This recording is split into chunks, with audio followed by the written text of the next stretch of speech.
ನೋಡಿ, ವೀಸಾ ಅವಧಿ ಮುಗಿದಿದೆ, ಆದರೂ ಕೂಡ ಭಾರತದಲ್ಲೇ ಉಳ್ಕೊಂಡ್ಬಿಟ್ಟಿದ್ದಾರೆ ಪಾಕ್ನ ಮೂಲದವರು. ಚಿಕ್ಕಬಳ್ಳಾಪುರದಲ್ಲಿ ಪಾಕಿಸ್ತಾನ ಮೂಲದ ತಾಯಿ ಮಗ ಅರೆಸ್ಟ್ ಆಗಿದ್ದಾರೆ. ಈಗ ಬಾಗೇಪಲ್ಲಿ ಪೊಲೀಸರಿಂದ ಭರ್ಜರಿ ಕಾರ್ಯಾಚರಣೆಯನ್ನ ನಡೆಸಲಾಯಿತು. ಈಗ ಇಬ್ಬರ ಬಂಧನ ಆಗಿದೆ. ಫರ್ಹನಾಜ್ ಹಾಗೂ ಪುತ್ರ ಮೊಹಮ್ಮದ್ ಫರ್ದೀನ್ ಖಾನ್ ಅವರನ್ನ ಬಂಧಿಸಿದ್ದಾರೆ ಪೊಲೀಸರು.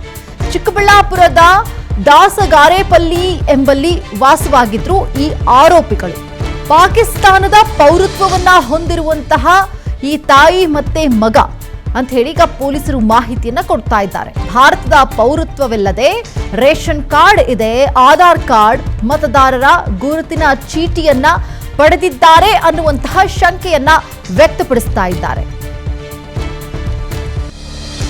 ನೋಡಿ, ಗಮನಿಸ್ತಾ ಇದ್ದೀವಿ, ವೀಸಾ ಅವಧಿ ಮುಗ್ದೋಗಿದೆ, ಆದ್ರೂ ಕೂಡ ಇನ್ನು ಭಾರತದಲ್ಲೇ ಉಳ್ಕೊಂಡಿದ್ದಾರೆ. ದೃಶ್ಯದಲ್ಲಿ ಗಮನಿಸ್ತಾ ಇದ್ದೀವಿ, ಅವರು ಉಳ್ಕೊಂಡಿರುವಂತಹ ಮನೆ ಇದು.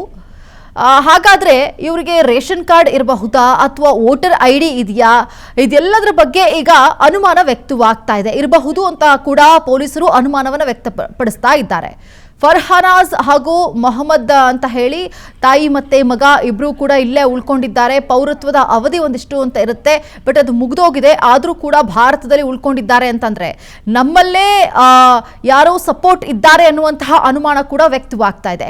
ಈಗ ಗಮನಿಸ್ತಾ ಇದ್ದೀವಿ, ಪರ್ಮನೆಂಟ್ ನಿವಾಸ ಏನಿದೆ ಅದನ್ನ ಕೊಡಬೇಕು ಅಂತ ಹೇಳಿ ಈಗ ಸರ್ಕಾರ ಕಾರ್ಯವೈಖರಿ ಇರುವಂತಹ ಸಂದರ್ಭದಲ್ಲಿ ಈಗ ಒಂದಷ್ಟು ಮಾಹಿತಿಗಳು ಲಭ್ಯವಾಗ್ತಾ ಇದೆ. ಈ ರೀತಿಯಾಗಿ ಬೇರೆ ಬೇರೆ ದೇಶಗಳಿಂದ, ಬೇರೆ ಬೇರೆ ರಾಜ್ಯದಿಂದ ಬಂದು ಇಲ್ಲಿ ಉಳ್ಕೊಂಡು ಇಲ್ಲಿಯ ಪೌರತ್ವ, ಮತದಾನದ ಹಕ್ಕು ಇರಬಹುದು ಅಥವಾ ರೇಷನ್ ಕಾರ್ಡ್ ಇರಬಹುದು, ಆಧಾರ್ ಕಾರ್ಡ್ಗಳನ್ನು ಮಾಡಿಸ್ಕೊಳ್ಳೋದು, ಈ ರೀತಿಯಾದಂತಹ ಅವ್ಯವಹಾರಗಳು ನಡೀತಾ ಇದೆ ಅನ್ನುವಂತಹ ಅನುಮಾನ, ಗುಮಾನಿ ಕೂಡ ಇದೆ. ಈ ಸಂದರ್ಭದಲ್ಲಿ ಈ ಇಬ್ಬರು ಈಗ ಸಿಕ್ಕಾಕೊಂಡ್ಬಿಟ್ಟಿದ್ದಾರೆ. ಆರೋಪಿಗಳನ್ನು ವಶಕ್ಕೆ ತೆಗೆದುಕೊಂಡಿದ್ದಾರೆ ಪೊಲೀಸರು.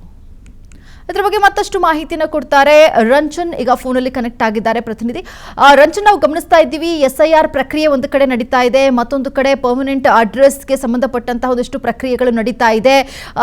ಬೇರೆ ಬೇರೆ ಪಕ್ಷದಲ್ಲಿ ಆರೋಪ ಪ್ರತ್ಯಾರೋಪಗಳನ್ನು ನಾವು ಗಮನಿಸ್ತಾ ಇದ್ದೀವಿ. ಈ ಹಂತದಲ್ಲಿ ಈಗ ಇಬ್ರು ಸಿಕ್ಕಾಕೊಂಡಿದ್ದಾರೆ, ಪಾಕಿಸ್ತಾನದವರು ಅಂತ ಹೇಳಲಾಗ್ತಾ ಇದೆ. ಪೌರತ್ವ ಮುಗ್ದಿದೆ, ಆದ್ರೂ ಕೂಡ ಇದ್ದಾರೆ.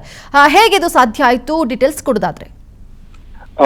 ಮಾನಸ, ಖಂಡಿತವಾಗ್ಲೂ ಕೂಡ SIR ಪ್ರಕ್ರಿಯೆ ಮಾಡ್ತಿರುವಂತಹ ಉದ್ದೇಶ ಏನಂತ ಹೇಳಿದ್ರೆ, ಈ ರೀತಿಯಾಗಿ ಅಕ್ರಮವಾಗಿ ಭಾರತದಲ್ಲಿ ನೆಲೆಸಿರುವಂತಹ ಪ್ರಜೆಗಳೇನಿದ್ದಾರೆ ಆ ಪ್ರಜೆಗಳನ್ನ ಗುರುತಿಸಬೇಕು. ಜೊತೆಗೆ ಏನು ಅಕ್ರಮ ಪ್ರಜೆಗಳ ಏನು ಮತದಾರರ ಗುರುತಿನ ಚೀಟಿ ಒಂದು ವೇಳೆ ಇದ್ರೆ ಅದನ್ನು ಕೂಡ ತೆರವು ಮಾಡಬೇಕು ಅಂತೇಳಿ SIR ಅನ್ನ ಮಾಡ್ತಿರುವಂತದ್ದು ಭಾರತೀಯ ಚುನಾವಣಾ ಆಯೋಗ. ಇದರ ಬೆನ್ನಲ್ಲೇ ಇವತ್ತು ಚಿಕ್ಕಬಳ್ಳಾಪುರದಲ್ಲಿ ಪಾಕಿಸ್ತಾನದ ಮೂಲದ ತಾಯಿ ಮತ್ತು ಮಗನನ್ನ ಬಾಗೇಪಲ್ಲಿ ಪೊಲೀಸರು ಭರ್ಜರಿ ಕಾರ್ಯಾಚರಣೆಯನ್ನು ಮಾಡಿ ಇಬ್ಬರನ್ನು ಕೂಡ ಬಂಧನ ಮಾಡಿರುವಂತದ್ದು. ಬಂಧನ ಮಾಡಿರುವಂತಹ ಇಬ್ಬರನ್ನು ಕೂಡ ಫರ್ಹನಾಜ್ ಹಾಗೂ ಪುತ್ರ ಮೊಹಮ್ಮದ್ ಫರ್ದೀನ್ ಅಂತ ಹೇಳಿ ಗುರುತಿಸಲಾಗಿದೆ. ಇವರೇನು ಪಾಕಿಸ್ತಾನದ ಮೂಲದ ಅವರು ಅನ್ನುವಂತಹ ಮಾಹಿತಿ ಕೂಡ ಈಗ ಪೊಲೀಸ್ ತನಿಖೆಯಲ್ಲಿ ಬಹಿರಂಗವಾಗಿರುವಂತದ್ದು. ಪಾಕಿಸ್ತಾನದ ಪೌರತ್ವವನ್ನು ಹೊಂದಿರ್ತಾರೆ ಇಬ್ರು ಕೂಡ ತಾಯಿ ಮಗ, ಆದ್ರೆ ಇವರು ಚಿಕ್ಕಬಳ್ಳಾಪುರದ ದಾಸಗಾರೇಪಲ್ಲಿಯಲ್ಲಿ ವಾಸವಿರುತ್ತಾರೆ. ಈ ಒಂದು ಮಾಹಿತಿಯನ್ನು ಆಧರಿಸಿ ಬಾಗೇಪಲ್ಲಿ ಪೊಲೀಸರು ಕಾರ್ಯಾಚರಣೆ ಮಾಡಿದ ಸಂದರ್ಭದಲ್ಲಿ ಹಲವು ಆತಂಕಕಾರಿ ಮಾಹಿತಿ ಕೂಡ ಬಯಲಿಗೆ ಬಂದಿರುವಂತದ್ದು. ಒಂದ್ ಕಡೆಯಿಂದಾಗಿ ಭಾರತದ ಪೌರತ್ವ ಇಲ್ಲ, ಆದ್ರೆ ಅವರ ಹೆಸರಲ್ಲಿ ರೇಷನ್ ಕಾರ್ಡ್ ಇದೆ, ಆಧಾರ್ ಕಾರ್ಡ್ ಇದೆ, ಮತದಾರರ ಗುರುತಿನ ಚೀಟಿ ಪಡೆದಿರುವಂತಹ ಶಂಕೆ ಕೂಡ ಪೊಲೀಸರಿಂದ ವ್ಯಕ್ತವಾಗ್ತಿದೆ.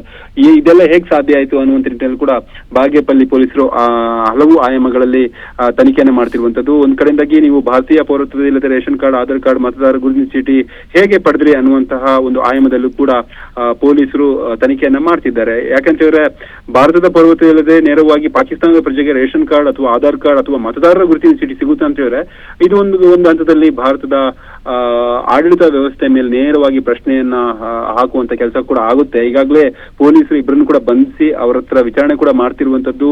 ದಾಖಲೆಗಳ ಸತ್ಯತೆ ಬಗ್ಗೆ ಕೂಡ ಪರಿಶೀಲನೆ ಮಾಡ್ತಿದ್ದಾರೆ. ಏನೆಲ್ಲ ದಾಖಲೆಗಳನ್ನು ವಶಪಡಿಸಿಕೊಂಡಿದ್ದಾರಲ್ವಾ, ಒಂದ್ ಕಡೆಯಾಗಿ ರೇಷನ್ ಕಾರ್ಡ್ ಇರ್ಬೋದು, ಆಧಾರ್ ಕಾರ್ಡ್ ಇರ್ಬೋದು, ಮತದಾರರ ಗುರುತಿನ ಚೀಟಿ, ಈ ಒಂದು ದಾಖಲೆಗಳ ಮೇಲೆ ಇದು ನೈಜ ದಾಖಲೆಯೋ ಅಥವಾ ಫೇಕ್ ಆಗಿ ಕ್ರಿಯೇಟ್ ಮಾಡಿದಾರ ಅನ್ನುವಂತ ಆಯಾಮದಲ್ಲಿ ಕೂಡ ಈಗಾಗಲೇ ಪೊಲೀಸರು ತನಿಖೆ ಮಾಡ್ತಿದ್ದಾರೆ. ಜೊತೆಗೆ ವೀಸಾ ಉಲ್ಲಂಘನೆ ಸೇರಿದಂತೆ ವಿವಿಧ ಆಯಾಮಗಳಲ್ಲಿ ಪೊಲೀಸರ ತನಿಖೆ ಮುಂದುವರೆದಿರುವಂತದ್ದು. ಈ ಇಬ್ಬರು ಪ್ರಜೆಗಳು ಭಾರತದಲ್ಲಿ ಪ್ರಮುಖವಾಗಿ ಬೆಂಗಳೂರಿನ ಚಿಕ್ಕಬಳ್ಳಾಪುರದಲ್ಲಿ ಎಷ್ಟು ದಿನಗಳಿಂದ ನೆಲೆಸಿದ್ದಾರೆ, ಇವರ ಬಂದಿರುವಂತಹ ಹಿನ್ನೆಲೆ ಏನು, ಯಾವ ಟ್ರಾವೆಲ್ ಇತ್ತು ಅಂದ್ರೆ ಪಾಕಿಸ್ತಾನದಿಂದ ಭಾರತಕ್ಕೆ ಹೆಂಗೆ ಪ್ರಯಾಣ ಮಾಡಿದ್ರು ಅನ್ನುವಂತ ಆಯಾಮಗಳಲ್ಲಿ ಕೂಡ ಪೊಲೀಸರು ತನಿಖೆಯನ್ನ ಮಾಡ್ತಿದ್ದಾರೆ. ಮಾನ್ಸ, ಓಕೆ, ಥ್ಯಾಂಕ್ ಯು ರಂಜನ್, ನಿಮ್ಮೆಲ್ಲ ಡೀಟೇಲ್ಸ್ಗಾಗಿ.